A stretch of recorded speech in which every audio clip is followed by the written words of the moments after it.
코로나19 신규 확진자가 사흘째 100명을 넘어섰는데요. 방역 당국은 감염병 위기 수준이 여전히 심각 단계라며 제한적 입국 금지가 시작되고 밀접 접촉자와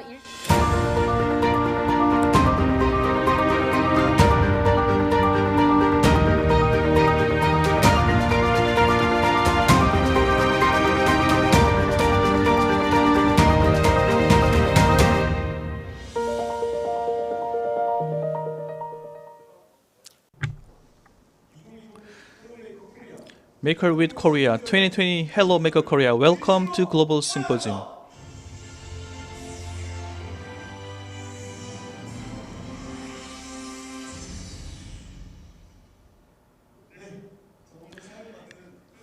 I'm Lee Dong-kun of Fab Monster. I'd like to introduce you to Chair Gu Hae-bin of Fab City Co-op, who will be hosting this symposium with me. Good morning, ladies and gentlemen. I'm so happy to meet you. I'm so honored to be invited to this global symposium. And I'm so happy to talk about Fab City in Busan, not in Seoul. Thank you. This symposium has been organized by Busan National Science Museum, Busan Lifelong Education Promotion Agency, and Fab Monster. As we celebrate the 4th anniversary of this symposium, we are hosting this year's event, both online and offline, because of COVID-19. This year, we are joined by makers who face more difficulties than any year from around the world. We are also happy to have with us makers from Korea as well. Please give them a warm round of applause. Thank you. This symposium is broadcast live via the official page of Hello Maker, and 9 makers from 9 countries are joining us, and we'd like to give them a warm round of applause to them.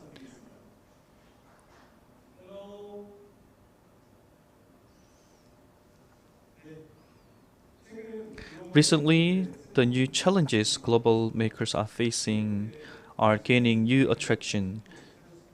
But I'm convinced that makers from around the world are turning their ideas into reality and make small changes, but which will ultimately the big changes that will change our world.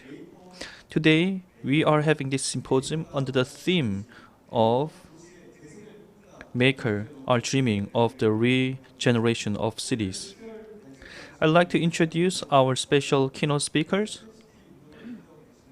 I'd like to introduce you to Chair Gu Hae-bin of Fab City, who will talk about introduce our speakers today. Thank you.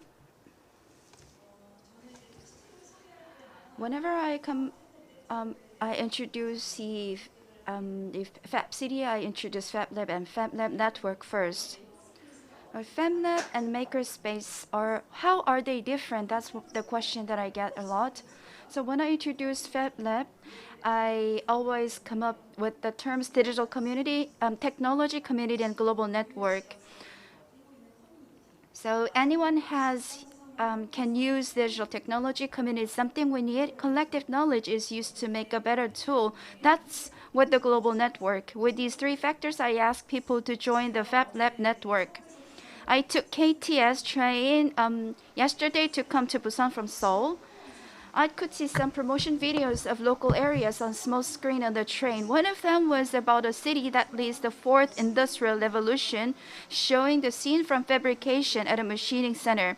Watching the video clip, I was reminded of a lot of things.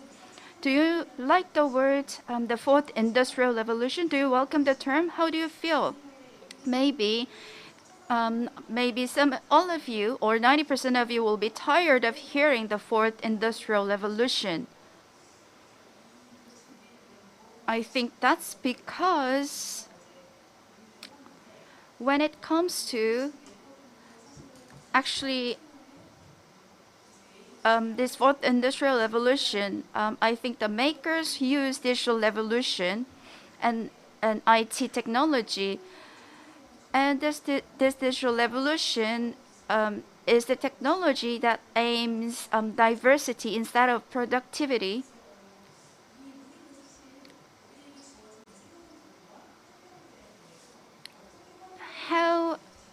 we know how we should use the tool and the this environment that we're given, but we don't seem to give a lot of thoughts to that. Rather than just thinking about things, you may have better joy of making something. Over the last 8 years, I established a Fab Lab and thought hard how I can become a designer who can design our lives on our own. So with lots of trials at the Fab Lab and things like that, I could find opportunities, collaborate with lots of groups and people sharing the same concern. So we came up with the Fab City declaration with them and build the governance for the declaration. Let me introduce the process we went through. Please show up the picture. That's one of the quarantine warehouse back in 2015. There, people gathered to have their Fab Lab. That's the Fab Lab we had first. And in 2017, we worked a lot of project teams and users there.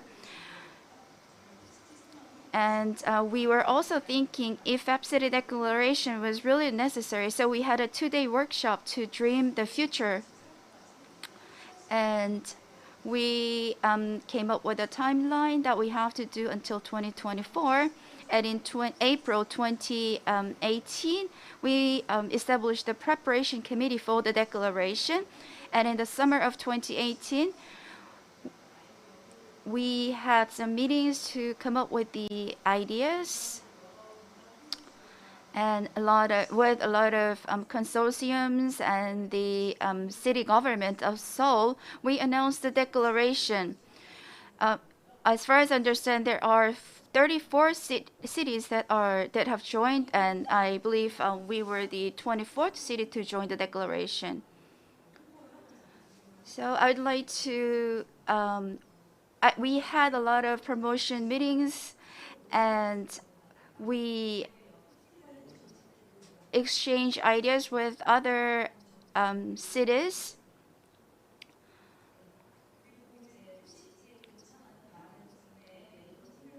We had a Fab City campus with the participants there.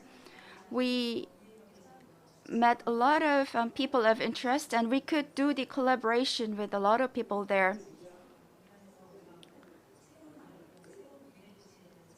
So we have lots of proposals from the civil society to make it into a project. So in the Seoul Innovation Fab Lab, the users and the technicians and everyone there was participating in the Fab Lab with some borders, but we wanted to tear down the walls to facilitate the participation. So we run this Fab City in the form of Fab Lab network or cooperative. Today, I'd like to introduce a friend of mine who introduced to me the new paradigm of Fab Lab and Fab City and gave me inspirations. In 2013, I traveled to other countries to see what kind of Fab Labs Korea needs, and during that journey, I met this friend. At the time, he looked really busy, and although tired, he proudly introduced the first prototype of the Smart Citizen Kit and said that there will be a collaboration project with the citizens. Well, that Fab City or Smart Citizen Kit I was not really familiar with the idea of them. And I believe some of you here may not be familiar with that term. I'm looking forward to what he will be saying today in 2020 and his insights that is given from the other side of the globe. Let's invite him here. Thomas?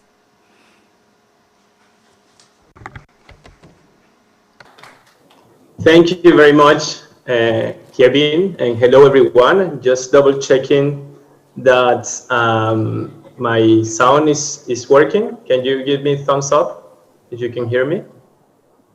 Anyone? Yeah, we can hear clear. Okay, fantastic. Yeah, thank you so much, Kevin.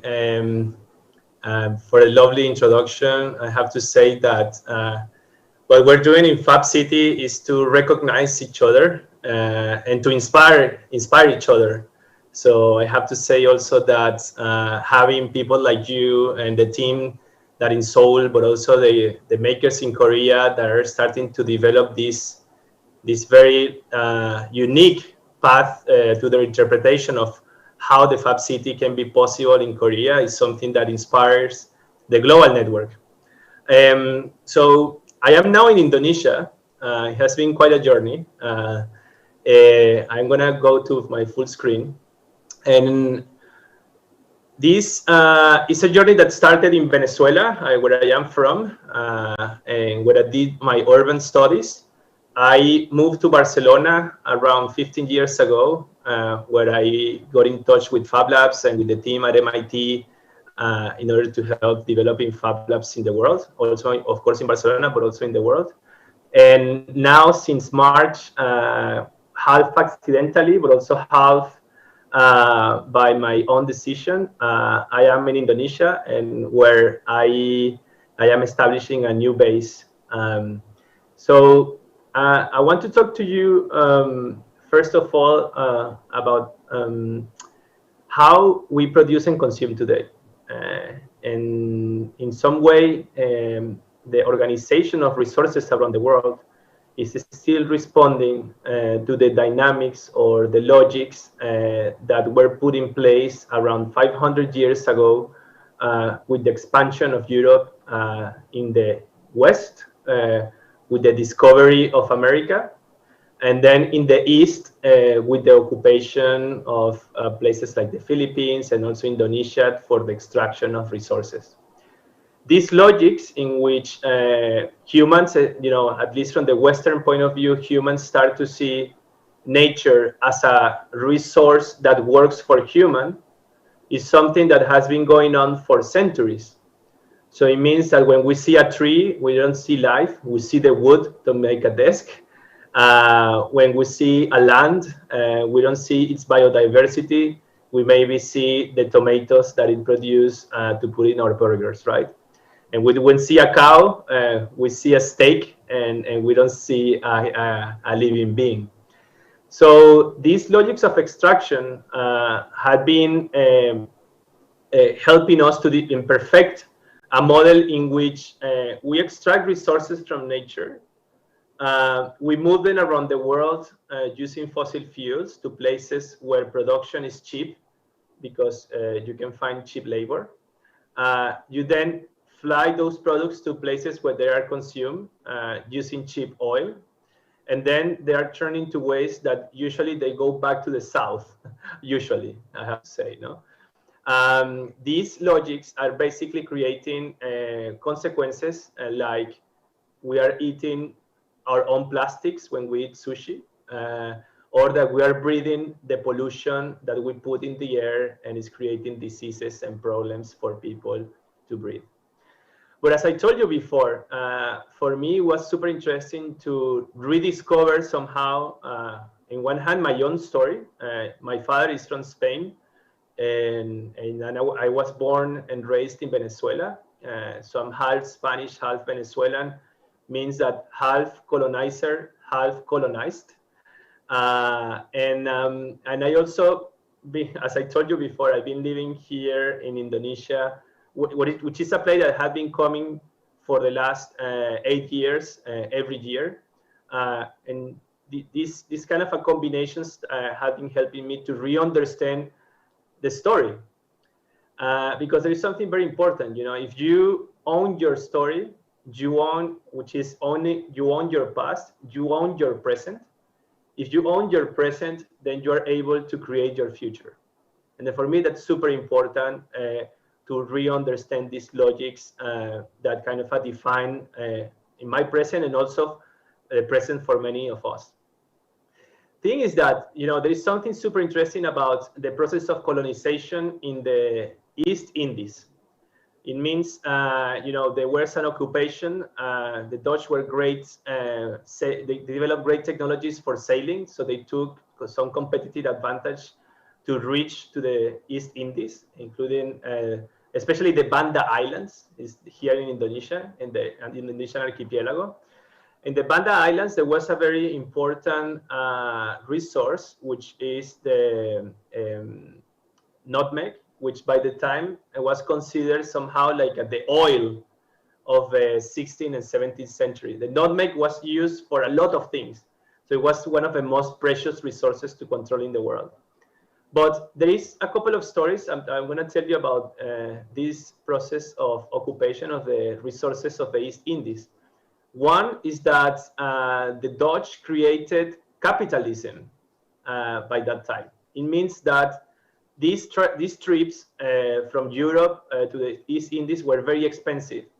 So the innovation was to create financial mechanisms, so financial technologies, to fund these explorations in order to bring back resources that were taken, especially nutmeg and clove. No? So this is how the Dutch invented companies that have shareholders. It means it's someone that will invest money in a venture, let's say, and then when that venture generated profits, it will give back returns to the investors. So that's the same logic in which companies like Facebook or Amazon, which are the mega monsters of today's digital capitalism, work nowadays. So this is a financial technology, which is around 300 years old or 400 years old. Is the one that we still use today, right? So the problem is about this is that in order for you to return your shareholders the investment they put in your company, you need to maximize profits. And you need to keep growing economically, and we will go back to that. So the thing is that a few hundred years later, another fun story about the exploitation of nutmeg and the history between the Dutch, the Indonesian archipelago, and also with America, is that there was an island. I'm gonna go back to this map. There was an island called Ruhr. This island produced very special nutmeg. Remember, this was the oil by the time. And it was colonized by the British. So the British were the owners, the self-proclaimed owners. Of course, all this process of colonization were very brutal, killing and exterminating people everywhere they were going. But there was this story is that the British occupied Ruhr Island, and then the Dutch occupied the north of America in an island that probably you know, which is called Manhattan. So Manhattan was called New Amsterdam by the time. So because the Dutch wanted to control completely the market of nutmeg in the Banda Islands, they traded with the British Manhattan for the island of Ruhr. So that's how instead of being New Amsterdam today, New York is New York because it was traded from the Dutch to the British thanks to the market of nutmeg. It's to give you an idea the importance of our resource in a specific moment of time that kind of shaped the global geography. The same thing happens with oil. I come from a country, Venezuela is one of the countries with the largest proven reserves of oil in the world. Oil, as you know, is the source of energy. Is what powers our global trading and the global movement of things. The way we move atoms around the world, including ourselves. But it's also oil is part of our material ecology. Most of the things we wear, we use, your headphones, your computer, they are made of polymers. It's like we are surrounded by oil, basically. We are taking it from underground, we're turning them into products, and then we put them around us. Plastic is oil, right? And then even that microplastic that you eat in your sushi is because we extracted oil, we turned it into some kind of object that we used and we trashed, and then it went to the ocean, and then some fish ate some micro parts of it, and then we ate the fish, and so the oil is back again with us. It's also the way in which we extract resources is also based on the way in which we can exploit not only natural resources like oil of nutmeg, but also people. How we keep labor super cheap, so we are able to develop products that are cheap as well. Cheap, quote unquote. Basically, what we're doing is taking credit from the future. And as I told you, the consequences is that this kind of a thirst to consume resources in order to surround ourselves with objects and with products is transforming again geographies, but even more dramatically, because human beings were becoming geological agents, meaning that we're transforming our entire territories. And what we're seeing now is that climate change is hitting back. So some of the consequences, this is a photo from a couple of weeks ago, actually, in Venezuela, is that this movement of things around the world powered by oil has like a lot of risks related with how the system could fail in many steps, creating landscapes like this. No, so we are really surrounded ourselves with oil, and we are addicted to oil. But the good news is that we only have been addicted to oil for around 100 years, and I'm sure that we can leave this addiction. So, as I told you before, the way in which we are exploiting the resources of nature, it basically is creating consequences that are firing back to us. It's not only the microplastics, it's not only the oil in our shores, but it's also the temperature in the planet. So we're putting more CO2 in the atmosphere, and we are reducing the technology, like the trees, for instance, that are able to absorb CO2 and transform it into oxygen. So it is kind of a self-destructive dynamics in which we have been operating for around 200 years, which is leading us to the climate dramatic transformations that we can see today. And then what happens is that you need to understand that in order for us to develop agriculture, for instance, we needed to have a very predictable way in which we can advance the changes of seasons, for instance. No, in Europe, for instance, they said the 4 seasons, so it helped the kind of the regular change of seasons helped to develop agriculture. Without that predictability on the climate, we are going to be less capable to be able to plan and to supply with the things that people need in the near future. So this diagram explains, and this is from Stuart Brand, how nature, that is something that changed, very slowly, is, it started to be changed more rapidly. So these extreme changes in the climate is going to require for us to be equipped with new knowledge and with new capacities to respond to them. So at the same time, what I see is that in one hand we have this convergence of crisis, but also we're having a convergence of technologies today. We're seeing how the industrialization has also, I believe that has a lot of very good positive effects. Of course, it has provided us certain safety. It has provided us amazing technologies that are allowing us to share knowledge as we never could do before. So it means that we are more capable. And I want to share a short video with you about how paradoxical is this convergence today. Let me see. It's loading.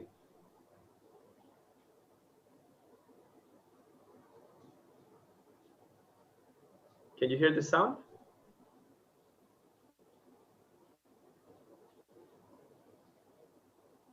Let me see 1 second. I know why. We'll just do it quickly. Don't worry. I think I changed the settings of the sound before the.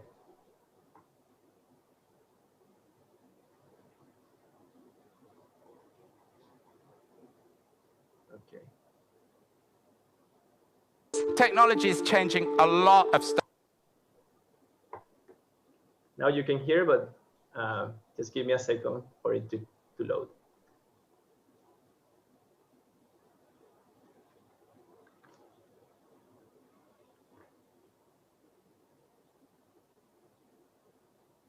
One more second. I promise it's coming. Yes. Technology is changing a lot of stuff about the world. Who is it that makes the city? Is it really the people who live there? So much depends on how we shape our cities. Why is active aging so important? After all, the data belongs to the people. It's all about connecting new technology with creative thinking. Immersive theater, transmedia, virtual reality, augmented reality. The fact that it engages all of your senses, touch, taste, sight, and sound.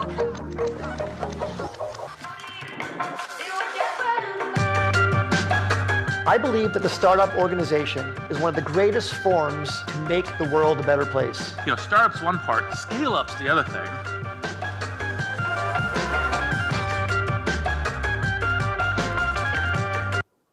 So I wanted to show that video because the moment in which we are, and technologies are converging, is also another moment in which we're making ourselves big questions about technologies for what, and how we can incorporate, how we can manage with the permanent duality that what have been having for so many years, for centuries, in relationship with technology and religion, how, or technology and nature, science and religion, technology and nature. It's always like digital and physical. So it's always this paradoxical relationship between technology and the reality that we as humans want to create. So this is like my first part in which I wanted you to understand like how we came where we are, in a way, how our line of thought is organized.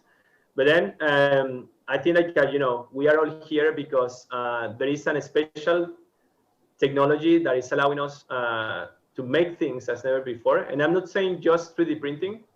I'm also saying the capacity to access a set of tools that when complemented, allow us to make almost anything. It means like to be able to reinvent things that are or were not existing before. So in a way, this is the present today. We have super capacities. We are makers. We have access to Fab Labs, maker spaces, 3D printing services, open source repositories of knowledge. So the question is how we want to shape our future, right? Because the way in which this new digital revolution is growing is very special. It's not just a screen and it's just not the digital world, but it's actually this idea of having the physical and the digital world connected between each other, right? And I think it's also important to recognize that it's also related with placing laboratories in a territory with different culture, with different diversity that will for sure respond to the challenges of technology very differently. So Fab Labs have been growing very fast during many years. They are now around 2,000 Fab Labs in the world. They started almost as an accident, thanks to the class How to Make Almost Anything by Professor Neil Gershenfeld at MIT. And they become this network that I showed you before of places with digital fabrication machines. So the problem is that, in order for this revolution to be accessible, it cannot be done from MIT only. If you want to go to MIT, you can only be like a very small group of people that basically have the opportunity to access to high-level education. So one of the challenges that we put for these Fab Labs is not only to become places and machines, but also bring people with the skills and the knowledge to be able to become the makers of their reality around them. So that's why we created the Fab Academy as a partnership between some labs around 13 years ago, and by the leadership of Neil. And then we have turned this program into a distributed university around the world. And also as a way for students to create new projects that touch the world of fashion, the world of food production, the world of design, the world of architecture, drones that come out from the Fab Academy program as open source solutions for, in some cases, for agriculture, open source beehives, and a set of projects, including the Smart Citizen, that was one of the projects I've been part of, that somehow changed the role of a citizen or of the people in relationship with technology. It means that technology is not anymore something that you consume from a screen, but technology is something that you create, and technology is something that you put in the hands of people, that you create with people in order to address issues in the case of a smart citizen, of the pollution in the city, no? To give you an example. So what is happening now is that with this capacity of accessing to the tools and access to the means of production, we are able to imagine a new world. I believe that we deserve the right to imagine a new world in which, instead of moving materials around the world to find competitive advantages in order to keep this kind of exploitation model that is 200 years old, we start to imagine how we make materials circulate locally and information travels locally, globally, sorry, which means, to think about a new type of infrastructure in the city, and also means to rethink our relationship between design and between society. So I'm going to tell you just quickly some of the approaches that we are trying to use in order to do this. So one is that the nature of the digital world is distributed, means that we can think about non-hierarchical and distributed networks, not only of communications, but also of fabrication. I mean, like, imagine a distributed infrastructure for production that happens in the city. This is super important, because then you need to move, if there are capacities between these nodes, what you need to move between them is the information in order to make things locally, no? And that happens somehow now in the global Fab Lab network. I can design something from Indonesia and I can put my design in a repository and anyone can make it anywhere. So it also introduces like a new notions of design. Design has been always very siloed, separated in processes, thanks to the limited access to the means of production and also the development of the intellectual property legal frameworks. Design has become a discipline in which it's trying to be secretive, it's trying to be, I would say, egoistic, and also, as Victor Papanek, one great thinker of the 70s, would say, product design became like one of the most dangerous professions in the world, because designers create unnecessary products with very harmful materials, and they partner with advertisement companies to make people believe that they need those products, right? And then those products becomes waste that goes to our landfills. So transforming design is super important, and that means to understanding that the design in the distributed manufacturing is maybe it's less fragmented and it's more permeable. No, it's something very, the producer can become the consumer and the designer can become the client, and also we are talking about the free circulation of materials in different levels of infrastructure that operate at multiple scales in the city and globally. It's important also to, I believe, and this is something that we have been trying to do in our Fab Lab, is to have influence outside your laboratory only, or your makerspace. It's important not to limit of what you can make to what you can make with the machines, but also think about what you can make for your neighborhood, what you can make with your lab to influence positively where you live around. And this is the idea of the Fab City Prototype. It means like to think about the lab not only as a place with machines, but also as the place where your place with machines are, where people are, with other initiatives are, and then you can connect with them in order to increase your influence. And this is, for instance, a very simple map that we have been developing in order to understand which are the initiatives in Barcelona that can help us to think about this new industrial revolution, if you want to call it like that, in which we identify the different players and the different infrastructures that allow us to make locally. And as I told you also, like it requires, in my understanding, new approaches to design, which is not only related with circularity in design, but also to place our design, the way in which we design, I think it needs to evolve from not making objects, but also understanding that the objects are part of larger systems, right? These are systems that make an object possible for its production, but also it's like the cultural dimension of objects. There's a technological dimension of an object, means what you need to make it. There is a biological dimension of the object, which is how it relates with the resources that you need to extract from nature in order to make it possible. And there is a social and cultural dimension of that object that relates to where is this context that it operates and which is the message that it carries. So this approach that we are trying to develop in a master program that I direct in Barcelona is the idea of designing interventions and not designing just objects, and placing our capabilities and our skills in these design interventions in the city. Because the world is very complex today.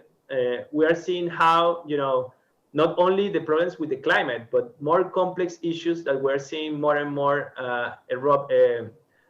disrupting our life are going to come. So we need to be able to navigate this uncertainty, to be able to respond to the problems that are going to constantly be changing, as I told you before, in order to balance and to adjust the way in which we organize resources, the way in which we relate with the natural systems around us, and the way we relate with each other.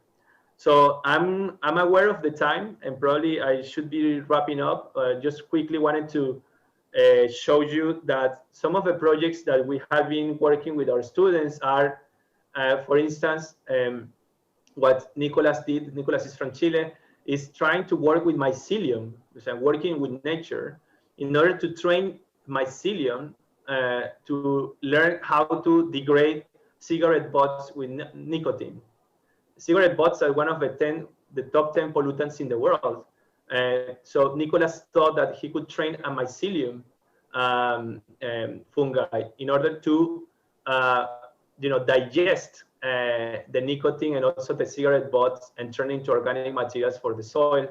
Gabor from our master also, he has been trying to address the issue of economy of attention. We are all the time looking at our phones, but what he was trying to do is to make people to put their phones, put the computer power of their phones to solve larger problems, like finding life in outer space or doing DNA sequencing. And while you're doing that, you can enjoy with people, and then you can create some cryptocurrencies that you can trade for other services. Alexandra have been trying to has been working on developing biodesign kits to teach kids in the high schools about biotechnologies. Emily has been trying to change the meat-based industry into an insect-based industry and developing a series of recipes to support people to eat more insects and less meat. And Oliver, to give you an example of some of the students that have graduated already with us, has been developing an AI program for high schools. So I'm gonna end up probably with this video, and I'm gonna then go to my final couple of slides.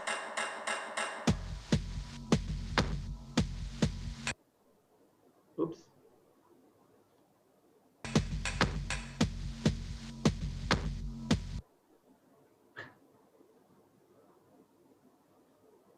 If it's gonna...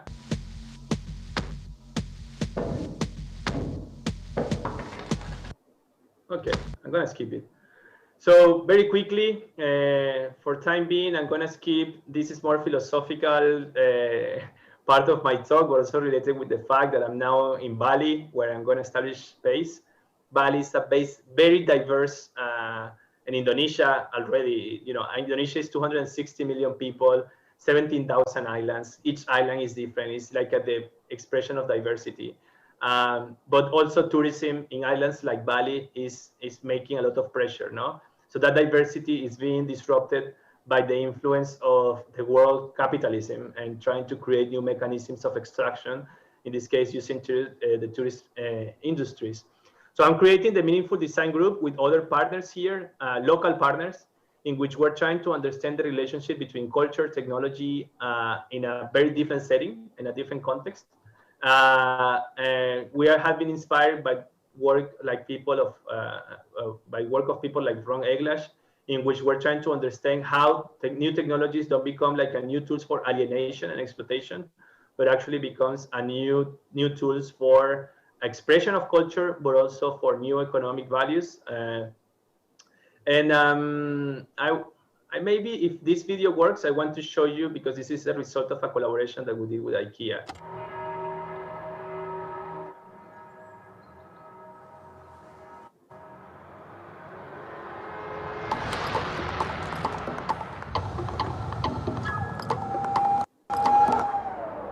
What if we could create a better everyday life for the many people?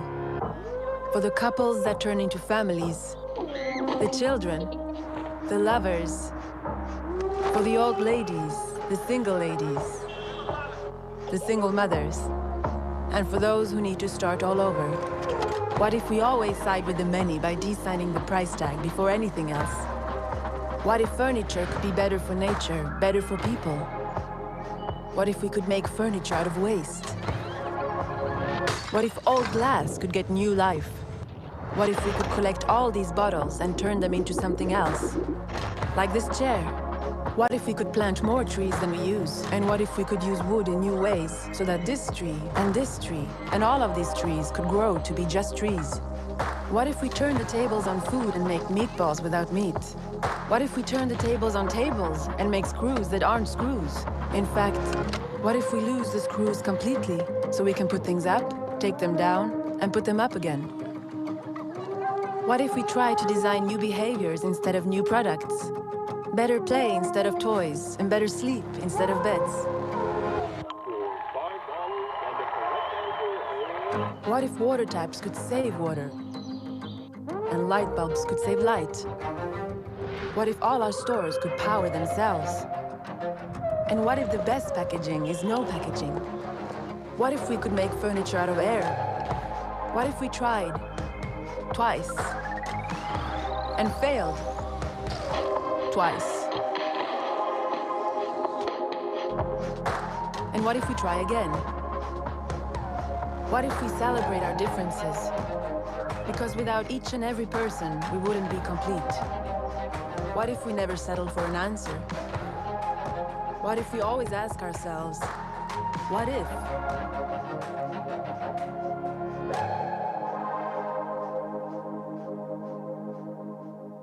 So that video came out of a collaboration that we did with IKEA from Sweden, IKEA globally, that led to the development of things like the Fab City Prototype.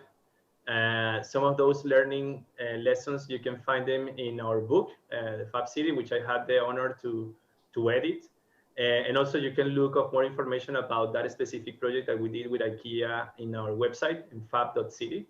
And with this, I just wanted to say, like, you saw companies like IKEA are talking about things like meatballs without meat, designing, behaviors instead of designing products. There is one risk to this, and that's something that we should avoid, is that everything becoming a service and everything becoming Netflix, and being aware that we don't want Amazon to own our manufacturing infrastructure, and we don't want large corporations to own our supply chains. So I invite you to think about the future that you want, to think about your lab in relationship with the city, but the city in relationship to the natural components that help, or the natural elements that make it possible, to think about the bioregions that are surrounding our cities, and to stay connected. And if you want to know more, goes to these links, or please reach me whenever you want. You can find me online very easily. Thank you very much, and thank you for the invitation.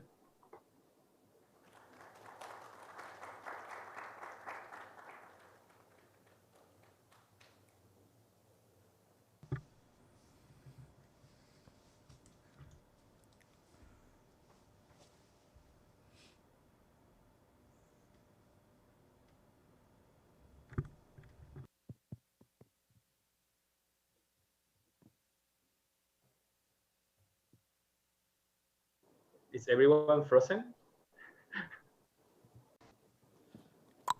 Or is my connection? Okay, no problem. Yeah. 자, Thank you, everyone.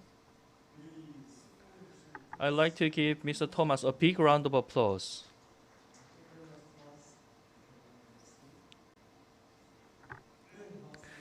Good morning. Now it's time for panel discussion. It's time to communicate and network among ourselves. So are you ready? The first, I'd like to have a time to know who are joining from around the world. I'd like to introduce the participants by their nationality. Please welcome them. First, from Korea. Let's give them warm round of applause when their names are announced. First, we will start with Korea. Let's welcome them with a big round of applause. Korea.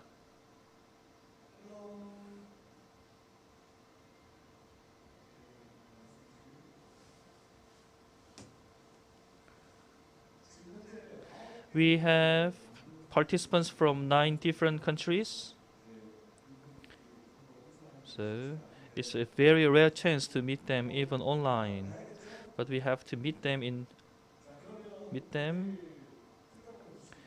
First, from Spain, Thomas Diaz. Welcome him.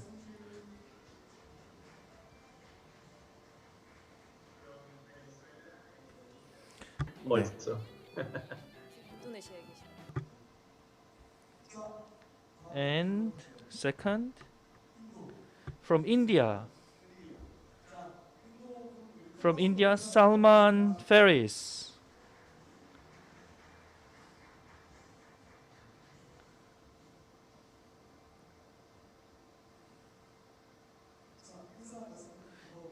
So any short comment?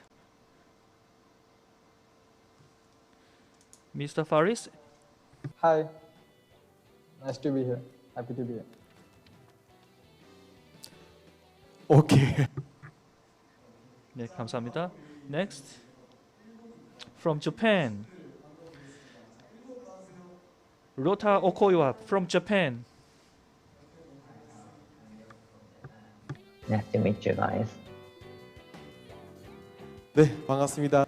Thank you. You will have another chance to speak later on. And next, Taiwan, Miss Woo Chung-jeon. We have some time delay. Thank you. From Taiwan. Say hi.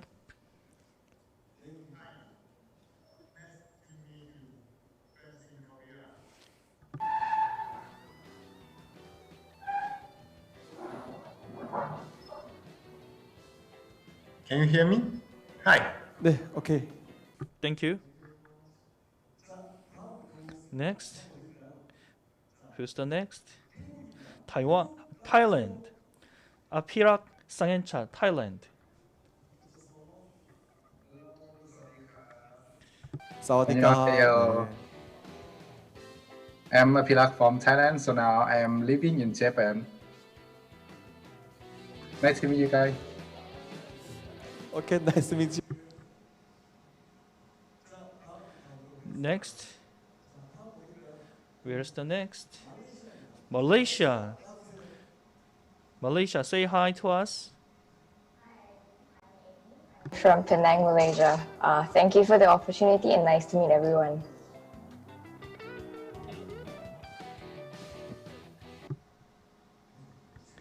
Thank you. We have participants from 9 countries. It's a very rare chance. But we have someone left. Vietnam. So Vietnam. Say hi, please. From Vietnam. I'm Mai from Fab Lab Saigon. Nice to meet you all. And thank you for this opportunity. 반갑습니다. Nice to meet you too. And do we have connection from Czech Republic? Do you have him online? Czech? Is it Czech Republic? We have friend from Czech. 이렇게. Say hi to us, please. Hello everybody. Hello, Maker. Greetings from Czech Republic. 자, 반갑습니다. Thank you. We have a lot of guests from around the world. It took us 10 minutes to say hi among ourselves. We have participants, makers from 9 countries. I believe this is a miracle because the term maker is uniting the whole world together. So, under the keyword of maker, we will talk about makers are dreaming of urban regeneration. I believe the keynote presentation was so inspiring. I heard about Fab City's projects, but it was a very good chance to hear directly from Mr. Thomas Diaz. So I look forward to the future challenges of makers. Many people want to understand the Fab City, what Fab City does. So in that sense, I'd like to ask Ms. Gu to explain us what Fab City does.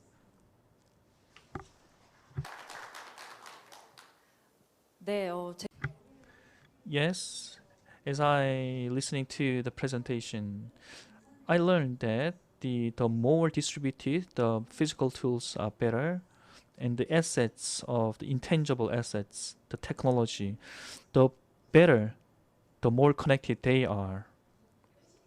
The Fab City's values is the produced globally but connected, produced locally but connected globally.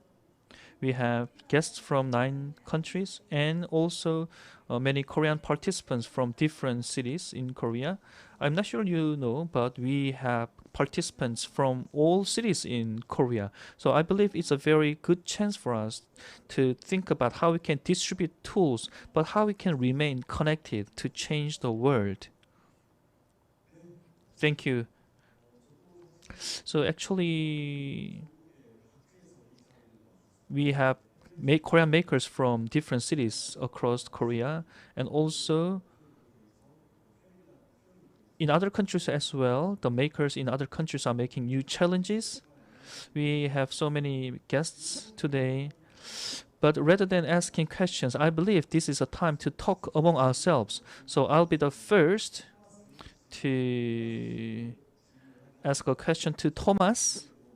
But if you have any other questions, we have enough time to ask questions also from international participants and from Korea. But I'll be the first to raise the question. Thank you. So I have a question to Thomas.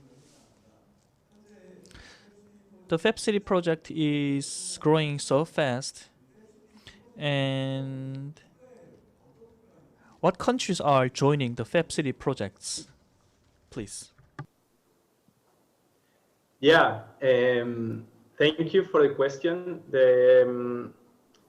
Since 2014, we have been adding new cities to the challenge that we launched from Barcelona. That challenge was possible because some of the team members of the Fab Lab Barcelona got into management positions in the city council. So we got the support from the mayor on announcing this, the Fab City commitment in a way. No? So that commitment is, that was based on the idea of that by 2054, it means like in 40 years from 2014 to 2054, the city of Barcelona would produce almost everything it consumes. So we didn't expect that the year after we were required by another, I think it was 8 other cities to be part of a Fab City initiative. And then the year after another 8 and so on and so on. So we have now 38 cities that are part of this global initiative, of course, including Seoul, but also Amsterdam, Paris, to name a couple of Toulouse in Europe, also Auckland, Boston, Cambridge, and if I'm mistaken, Sacramento in the United States, Mexico, Brazilian cities, Chile, including also African cities, like a Kurhuleni in South Africa. So in total, there are 38 cities, and I would say that there are more than 10 countries that are already part of this global network. That still needs to develop more. One of the challenges that we have to put into Fab City is to develop from now on more concrete examples of the potential of what we're doing. And I have to announce very good news. We created the Fab City Foundation in February this year. It's officially established in Estonia. It's based in Estonia because Estonia has a digital residency program that allows us to be anywhere in the world, and it's still run a distributed organization. And the Fab City Foundation just received, through the Fab Foundation, a support in order to grow in the next year. So we hope to give more support to the new cities to come, but also to the existing cities that for many times have put a lot of energy in order to be part of this initiative. 네, 저도 사실 토마스. Thank you for your answer.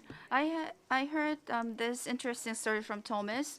When Seoul declared Fab City, there are more Koreans that are visiting Fab Lab Barcelona. I visited there once. The souvenir shop corner had lots of souvenirs related to Korea. So I was wondering why there are so many things from Korea. So in Korea, government officials are the one who were first interested in Fab City, but the willingness of the city government is not enough for Fab City. So anyone who's interested in Fab City, there are many people who are interested in the Fab City. In order for the Fab City declarations, what are the things that are necessary to prepare for the Fab City declarations?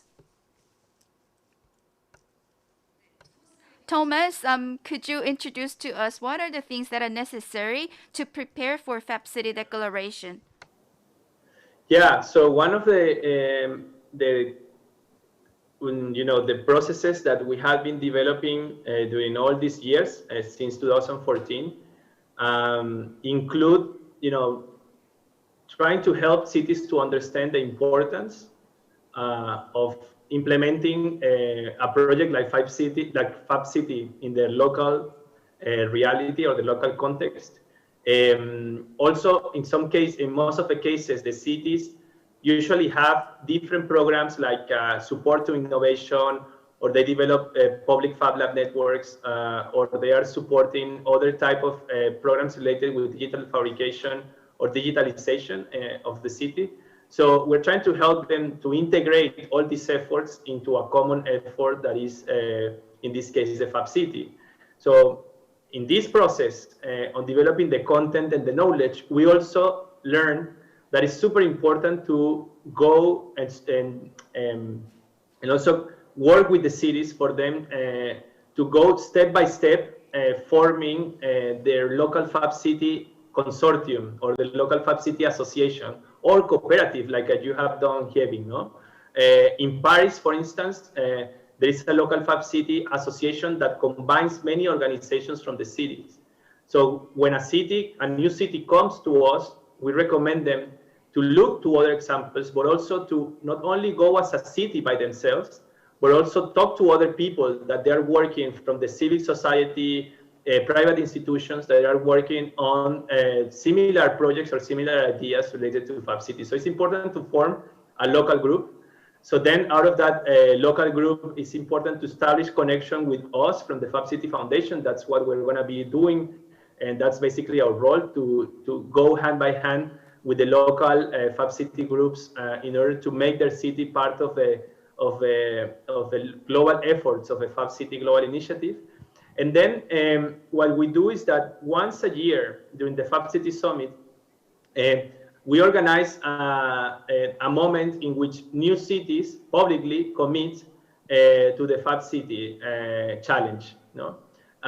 In this process, you have to prepare a video showing why you're joining the Fab City initiative, a letter from your mayor, and also we ask a video from the mayor or from some representatives that establish publicly that they're going to support the efforts that are going to be done in Fab City.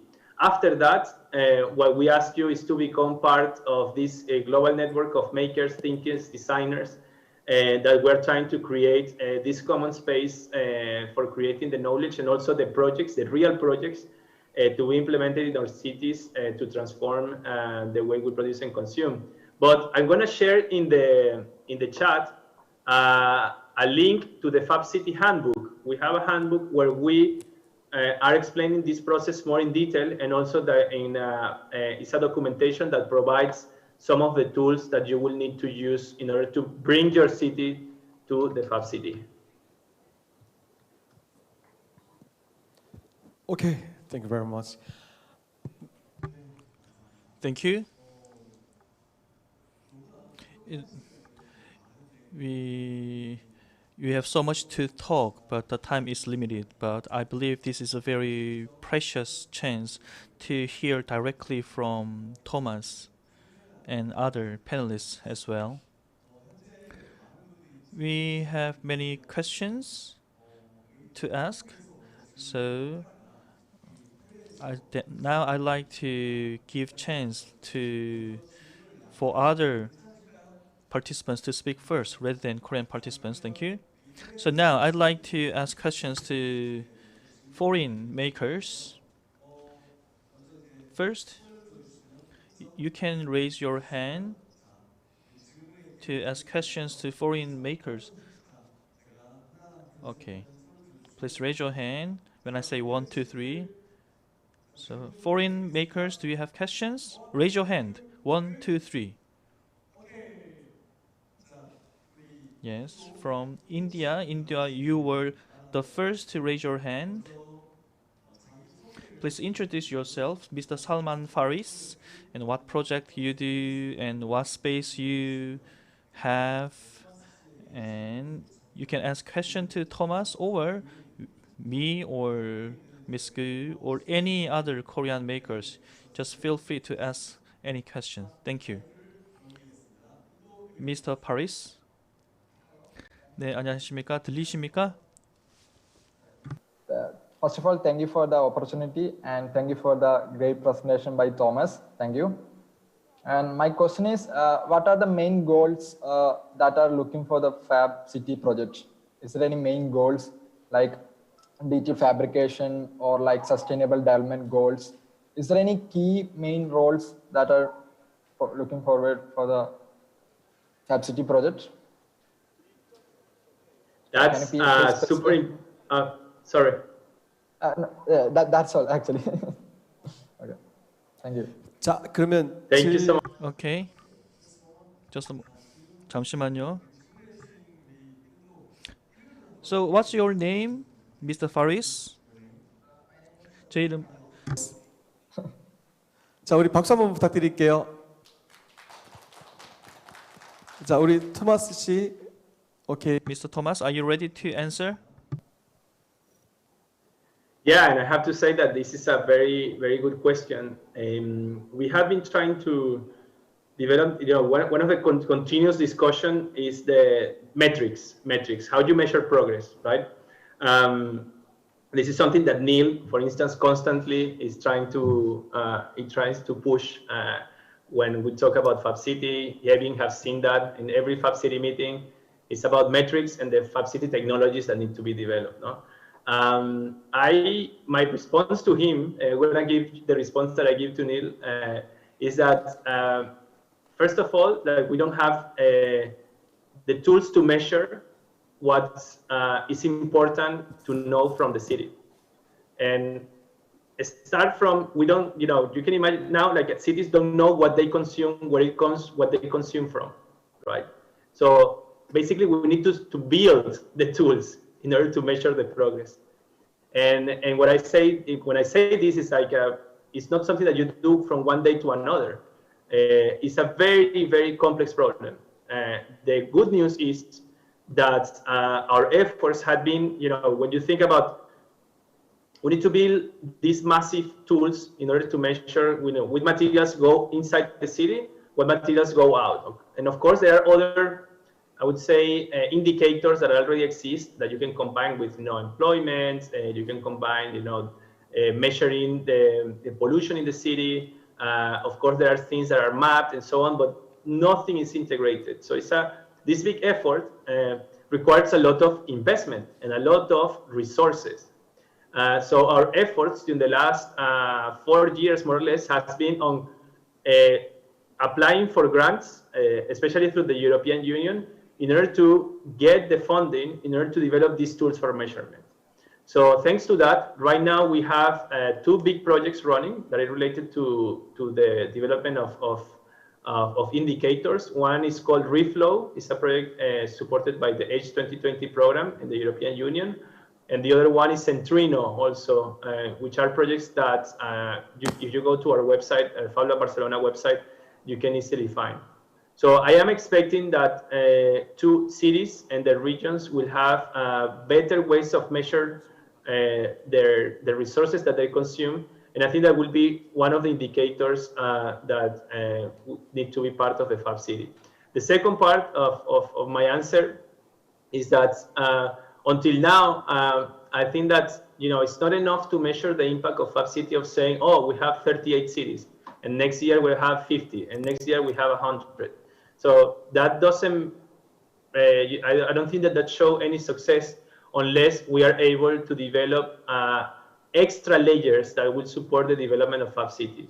So now, if you allow me, I want to show you quickly a diagram of an approach to unpack the challenge of Fab City. I didn't show you in the presentation because this is still ongoing and it's not a final version, but you can see this approach to the Fab City full stack, right? Can you see that? So for me, like and for my colleagues in Fab City, it's important to let's say to break the problem or the challenge that is massive. 40 years to transform the way we produce in cities and the way we consume. So, but what we need to do that? How we do it? Well, we have already in place a distributed infrastructure. We have a lot of Fab Labs, but also I believe that we will need extra supportive infrastructure. So one good indicator is for me how cities or the amount of money that city invest on infrastructure that is focused on keeping the atoms circulating locally. It means like how much a city invests into biodigester plants, biorefineries, or plastic recycling facilities, or in new advanced manufacturing facilities. How much investment we are putting into the development of new programs around not only Fab Cities, but also not digital skills, but also about the circular economy or the bioeconomy. How many projects are we able to put outside the world, outside the Fab Labs, that are transforming people's lives and that are creating new economies that are based on the Fab City principles, and so on and so on. So if you allow me, I will be working in the next few months on this and perfect it. And I believe that this is the way to go in order to measure that progress. I understand the need of having something that the SDGs.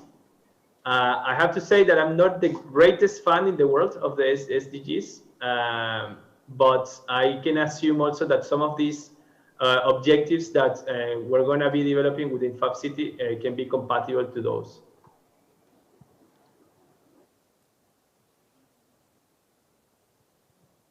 Thank you. 네, 답변. Thank you for your answer. That was really important and that was really good, and I have deeper understanding about Fab City. I really want to do it myself as well. So we'll move on to the next question. So we can ask the Korean participants to give the opportunity to the participants from other countries. This doesn't really have to be a question. I'm really curious about Maker Club. So you see Maker Club on the screen. So we will ask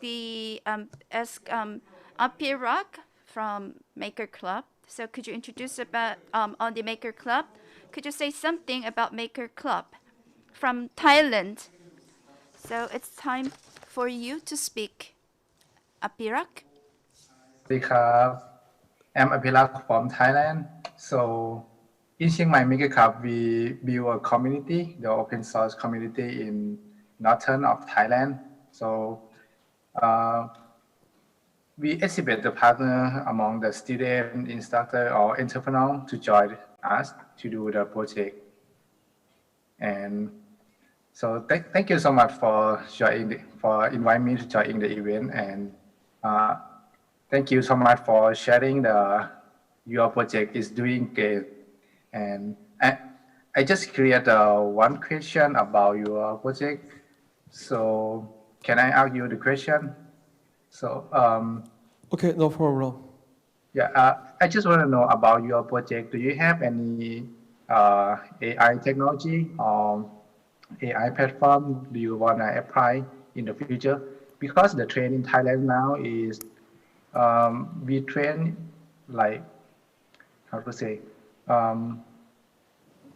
we interesting in AI in Thailand so much. A lot of people are interesting about the AI technology. So I just want to know, what do you guys think about AI can improve or can use in our project? Yeah, thank you. Okay, thank you very much. 토마스 씨 질문 잘. So Thomas, did you hear the question? Thomas? I heard the question. So AI, and it's a recurring theme, right? As I was saying before, we are in this moment of convergence of technologies, and probably I didn't mention enough about it. Together with the digital technologies that we have today, it means like we have supercomputers in our pockets. We also have the digital fabrication technologies that are becoming more and more accessible. So they are coming together, right? So this is what I call the convergence. There is also technologies like AI or machine learning that are also adding to that complexity. And then you can add to that even more complexity when you consider the biotechnologies or the synthetic biology, as well as the blockchain technologies, which I think are also fundamental to understand the future digital revolution. The problem with AI, I think, or the risk with AI is that it becomes a tool in which we expand our dependence on technology. When we use AI to put or to hide certain processes, for instance, our decision making to buy a product sometimes is highly influenced by algorithms that are able to create profiles of what we like based on what we do in our internet. And a lot of the times this is done by AI. No? AI is also used sometimes to, when you put in Google Maps and other tools, when you want to go from one point to another, it's easy for an AI to calculate and to process a lot of complex information very rapidly in order to give you the more optimal result. But the question is, what is the most optimal result? No? AI is also used for stock markets and also is used for people to do trading online. Then when AI has a very clear purpose, it's very easy to unfold it and to generate, I would say, even more impacts that we can do only with the human intelligence. The problem is, if this purpose keeps being the same purpose that the Dutch explorers had with the nutmeg in Indonesia. That purpose is exploitation. So if any technology, not only AI, if any technology keeps perpetuating this model of exploitation of people, this model of exploitation of resources, in order to generate profits and to generate economical gain, it's kind of the consequences that we have seen on the climate, the consequences that we have seen on the current social disruption that is happening in many countries, they're going to be multiplied exponentially, because AI will be an easy tool, and it's being an easy tool already. As you might know, some elections in many countries in the world have been manipulated using artificial intelligence. So it can be a tool that can be used against ourselves. So I am advocating for open AI, first of all, also advocating for understanding artificial intelligence, not something as we can give all our decisions, but something that can help us to take better decisions. And I think that's important, and that's why I now more and more I'm insisting on focusing our efforts not only on the technologies, but also on the purpose of the technologies. What we want these technologies to be useful for. We want them to make just more profit, or we want these technologies to give more fair access to quality of life, to better relationship between humans and the other species in the world, and also to keep the balance that keeps life in this planet, which for me, that will be the way to go. So AI is important, as I showed you with some of examples of my students. It's important to teach kids AI, or the dimension of AI since high school. Otherwise, we're going to believe that this is a kind of a semi-god that knows everything about us and is going to tell us what to do. Thank you. Thank you so much. Thank you. Now the time has passed much, but now we can have questions from Korea. So who's the next one to ask question? I really want to go this. I'd like to invite Taiwan speaker, the Taiwan maker. Please introduce yourself and introduce FabLab Taiwan, and you may not ask question, just speak about yourself, what you do. So Thomas, can you answer your question more briefly? So let's invite Taiwan. Hi, hello, makers. I'm Zhongren from FabLab Tainan in Taiwan, and I'm glad to see you online. And Thomas, I wonder how can Fab City do during this hard time of COVID-19? We are partner of OSMS, the Open Source Medical Supply Group in Taiwan, a partner of this. And we have some gathering and some designs in our makerspace. Danny Chen can introduce it more detailing later. And how can Fab City do if we can meet each other, or makers may have do something during this disease?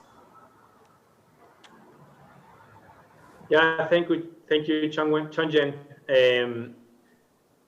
Well, we have seen the power of the makers during the pandemic, no? The thing is that no one asked makers to respond the way they have responded during the pandemic, and this is something that is admirable. It means that there was not a government, there was not a company, there was no one telling anyone what to do. It just felt right to do it, no? And this is, in some cases, without any support from the local authorities and without any support from other organizations. So imagine that similarly, that people have been able to use digital fabrication tools in order to produce face masks, in order to produce valves, in order to somehow hack respirators to help people to save lives. Imagine that there is a continuous support of policy and funding in order for makers to be part of the development of technologies to support this transition to a new model of production and consumption in the city. Imagine that it's not only medical supplies, but new ways of producing food, new ways of producing energy, new ways in which we can extract materials from waste and turn them into products, and that become part of a continuous development across Fab cities in the world. That's what we want to do. That's what we want for Fab City Foundation to support. And just to finish, Fab City, and to be very clear, until this year has been an effort of people that we just believe that this felt right. It was not even a formed organization until February this year. It didn't have any funding. Until now, Fab City never had one single employee paid full time. And we're going to have for the first time from January.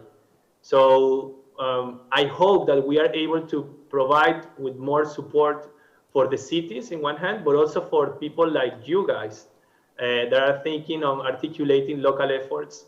That one example is the pandemic, but we need for that to become like the new normal, is for people to organize themselves around not only responding to an emergency, but also to work in reinventing the future of our cities. That's the dream. And I hope we can collaborate with that. 네, 감사합니다. Thank you. Well, I was really surprised to find out there was no regular employee in Fab City Foundation. So I think this is really project, and I think it is really wonderful to see that this huge foundation is run with the people's talents. And I'd like to ask you to give Thomas a big round of applause for keeping answering the questions. Thank you. Well. Okay.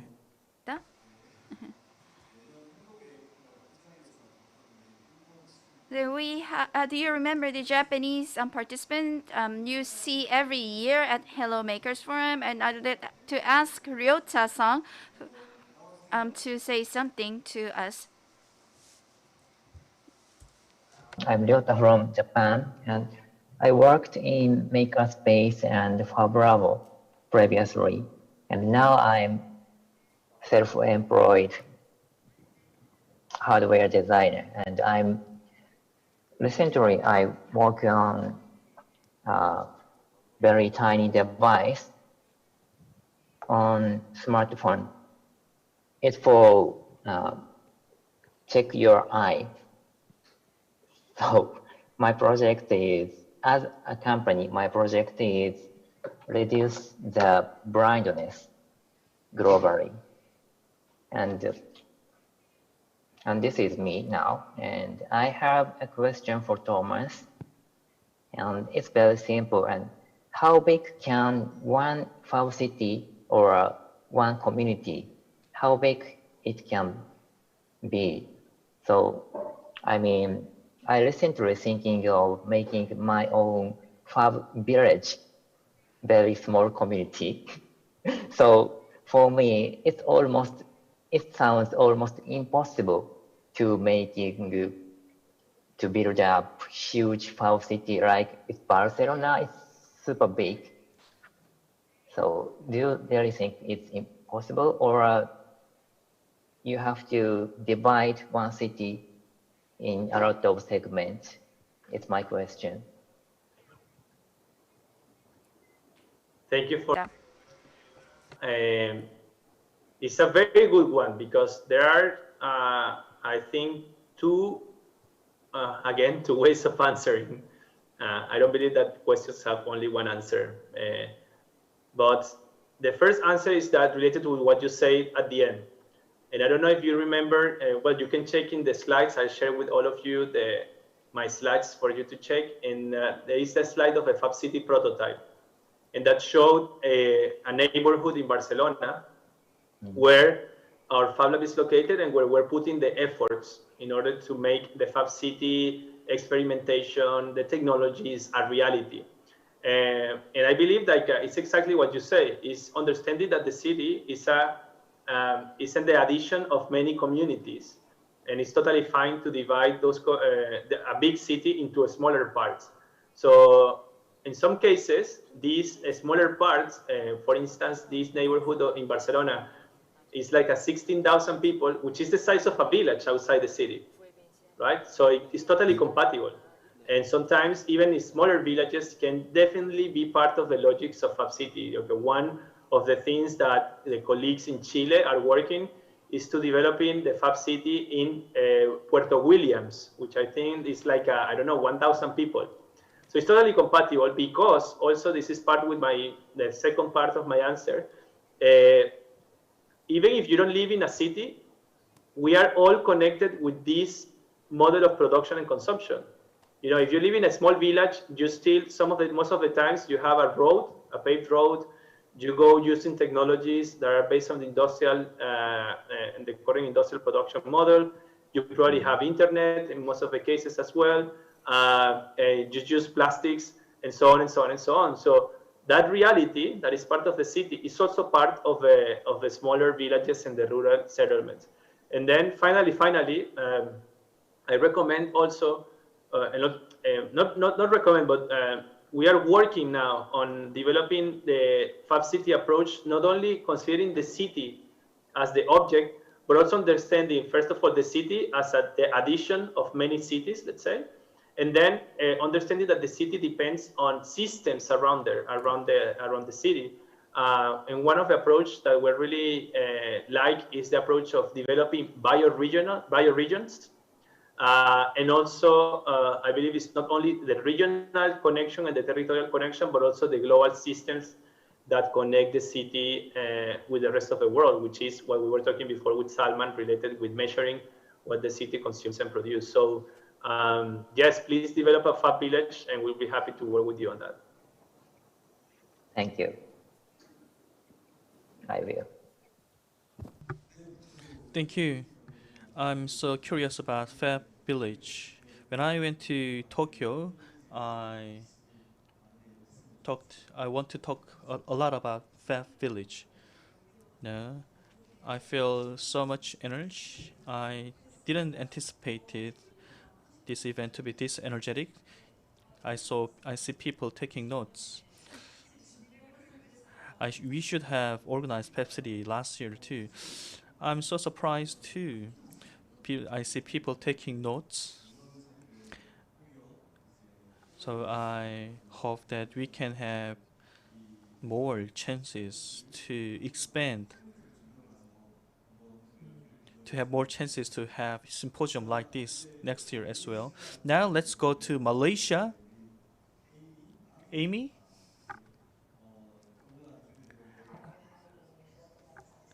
바로 연결하겠습니다. 네. Thank you, Amy. My organization a little bit. So we are a non-profit organization. We have Makerspace, and we are actually currently working with schools in Penang to build mini makerspaces in schools, actually, to enable students to become makers in their own right. So to support that, we also run programs in electronics, programming, 3D printing, and so on and so forth. So I'm looking forward to connect with you, Thomas, to learn a bit more about the initiatives. Probably I'll reach out to you after today. Thank you so much. 네, 우리 인사 한번 박수. Thank you. Let's give her a warm round of applause. Now, any foreign crew who didn't have any chance to speak, please raise your hand if you have one. Actually, we have many more participants than the panelists. So, is there any participants from foreign country? Anything? Is there anyone who like to say to other participants? You can raise your hand. India, you already had a chance. Saigon, you will be the last person to speak. Saigon, is that correct? 큰 박수로 모셔보겠습니다. Let's invite Saigon friend with a big round of applause.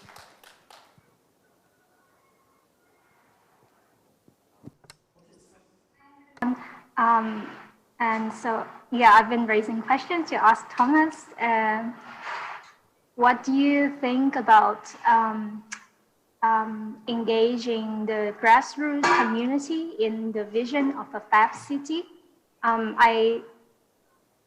think that it's a great initiative, and it seems to, at the moment, the approach is, a bit, from my point of view, it seems to be a top-down. The city, it's the collaboration between cities, and the city government has to be involved, and they say, okay, we want to be, a Fab City. And then, they provide some funding to make that vision a reality. What about the, how can we design, also a bottom-up approach to a Fab City? How can ordinary citizens, have, contribute a voice to the Fab City movement? Thank you. So that was my question. These are, all of these, they're kind of some of the best questions I ever been asked about Fab City. Thank you so much, all of you. Because these are challenges that we are permanently having. Just to make this clear, the Fab City builds from the Fab Lab network. So it actually, is trying to scale up the power of Fab Labs and use, these Fab Labs as already Trojan horses that are placed already in communities and into cities. So in some way, the connection with the grassroots organizations of for Fab City are highly dependent on those connections made with Fab Labs. No? And I believe that Fab Labs, while they are very connected in some cases with their context, I think that they have a lot of room for improvement. And that's why, in our work that now we see in the near future with the Fab City Foundation, we're going to put a very clear or a lot of effort, on developing a learning program that goes somehow complements the Fab Academy. This is something that we're working with my colleague Tomás Vivanco he's from Chile. He's going to be coordinating this program, but the idea is to create a distributed learning program that will provide to people that wants to learn in Fab Labs, let's say the digital fabrication tools, also with the tools or with the skills, that can help them to engage with local communities, that can help them to incorporate methodologies of participatory design or methodologies that can make designs more inclusive and somehow, I would say, connect with the principles that I was mentioning in my presentation, that designing interventions and not, have a Fab Lab designing some weird objects that then are put in the city, So these are efforts that are going to be done in the coming years, but I believe that if we have more Fab Labs that are truly grassroots, which a lot of the times is not the case, we have to know that Fab Labs have been highly institutionalized. And we know that was a risk, but also it's an opportunity that we have there to build from that existing infrastructure. I think that Fab City can be rooted better. So the roots of Fab City need to be the Fab Labs, and I think that we need to put the effort on helping Fab Labs and the people around Fab Labs to develop these strategies to connect with the real citizens, to talk with people that are not only geeks and they are not only technologists, to talk with real people that their problems are sometimes more simple, and to see how we can engage in processes in which we become together with, we are citizens, we can create these ways to understand the citizenship in a new way, this productive citizenship that Fab City wants to develop. It's a big effort, but that first step, I have to say that yes, we need to go better. The work of Fab City on convincing the city administrations is to have the institutional support, but Fab Labs should not stop connecting with their local communities. Thank you, and it's great to know about your ideas for engaging the community in the near future. Thank you. So before Fab City, there should be Fab communities. Exactly. It's these layers, we were trying to layer this in this stack idea. Maybe it's too geeky and we need to change that. But it's this idea of, if you have an infrastructure and you have people learning new technologies, I think that we need a new ways of organize ourselves in order to transform the city. I totally agree with you. This goes to governance, this goes to community organization. 네, 저도 Thank you. I'd like to chip in. I could focus on this because we have many participants, hacker spaces, whatever the space that is. The community has increased, but the layer was also integrated, so we can face the larger challenge of urban regeneration. So after all, making changes, this it's only possible by people, which is the most important part of city. Time is flying. We do have lots of other questions, but we don't have time, unfortunately. So I'm very sorry that we will wrap up the discussion here, but we like to have one question from Korean participants. So is there any Korean participants who like to ask a question or introduce their projects or introduce the Fab project or any short question to Thomas? Just only one participant. Anyone here? Anyone? Please raise your hand from the floor. Yes, we have one person raising hands. Is that you? Okay, now I'd like to ask the final question. This is an easy question. Thomas, do you have any plan to visit Korea again and meet and do some network with Korean friends? Thomas, please. Thank you. Well, not in the near future, but there are some plans to also to go to Japan.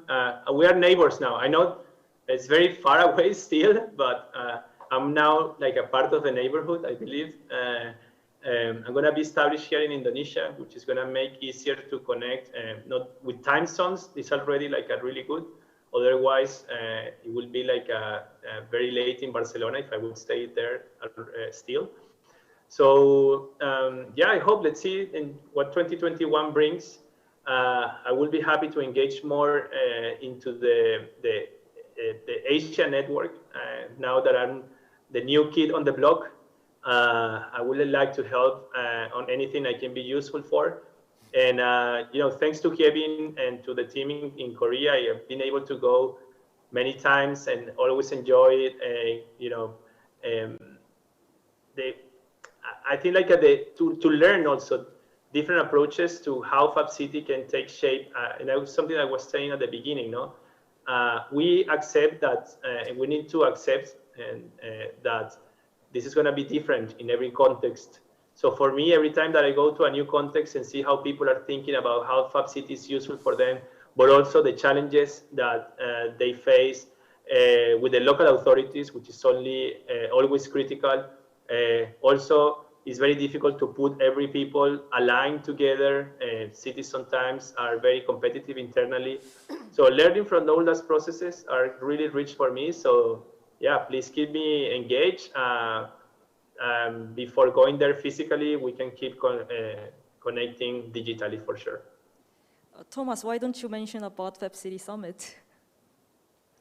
That might happen When is in it? Seoul. Maybe you mentioned about the Fab City Summit. When are we having it? 저희가 펩시티 서밋. The Fab City Summit.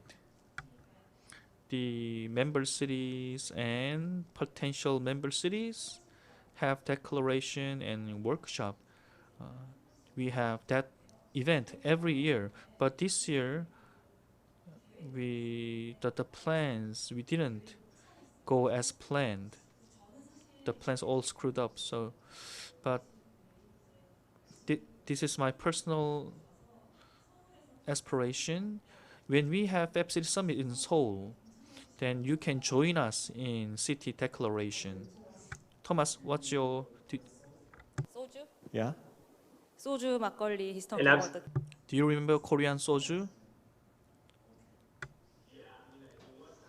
For instance, when the last time I went, you were organizing in Seoul the Fab Asia Network, and it was fantastic to meet so many people from different countries that usually we are not connected with, right? Before, when I was in Europe, it was very easy to meet each other from time to time, but being in the Asia Network event was super important. I believe that if we are able to bring a Fab City Summit to Korea or to one of the cities here in this side of the world, it will be also an opportunity to have that cultural exchange. So I know that now the calendars of the Fab City Summits, we are reconfiguring it. We have been in conversations with Hyevin to bring the Fab City Summit to Korea. I hope to keep that conversation going and to find opportunities to bring the global community of Fab City and the Fab Lab network to this side of the world. Let's work on that.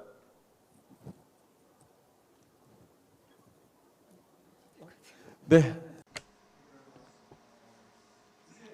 Now I think it's time to wrap up.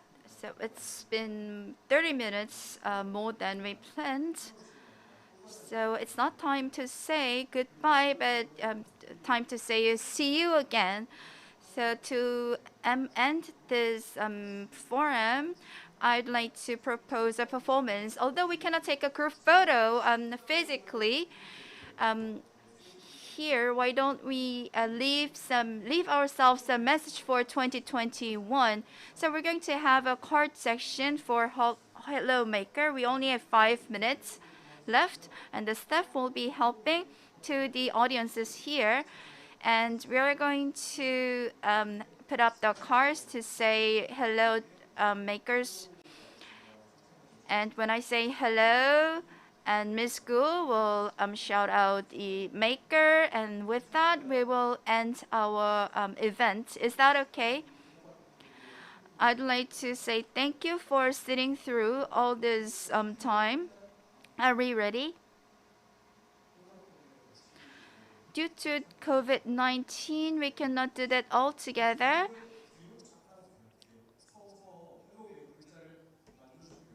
We can build Hello Maker on the chairs, and that should be photographed, and we're going to do some practice here. Thank you.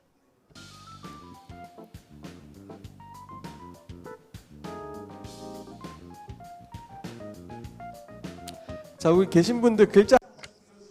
So the people in this auditorium, please raise each card so that we can build Hello Maker all together.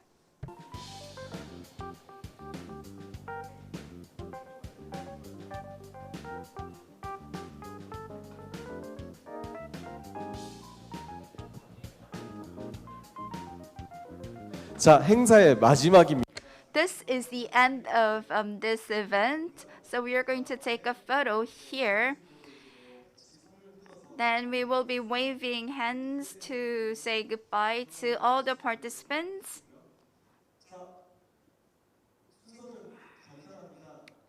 The process is simple. The camera will be shooting the video. You don't have to cover your face. Just raise the letters and shake them a little bit, and I will be coming to you. So on the count of 3, please raise your hand. Shall we?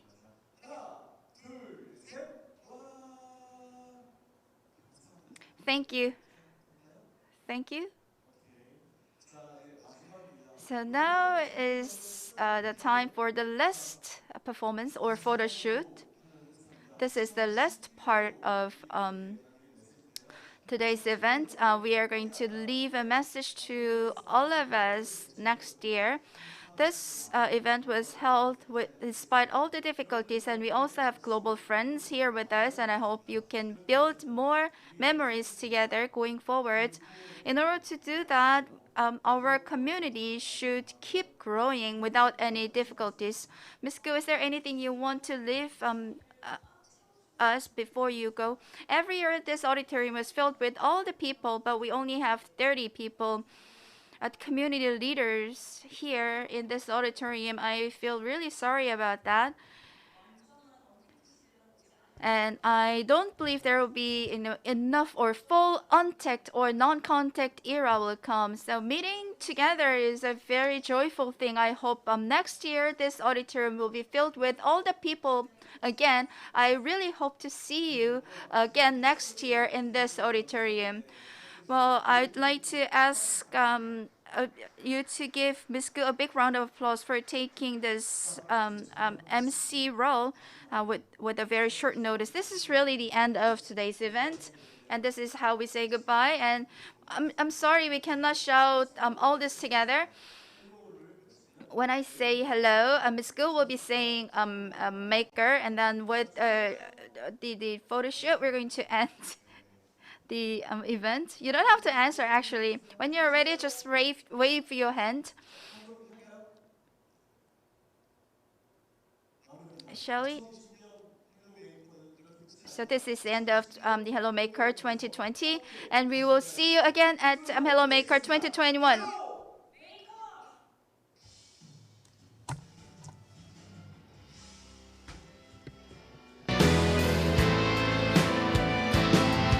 어우, 눈물 날 것 같습니다. 어우, 네.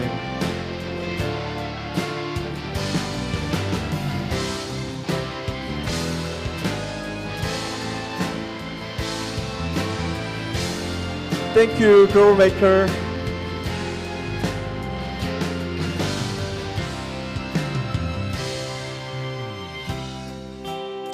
네, 공식 행사를 This is the end of all the official events. Thank you. 우리 잠시만요. 우리 저하빈 선생님 잠시만.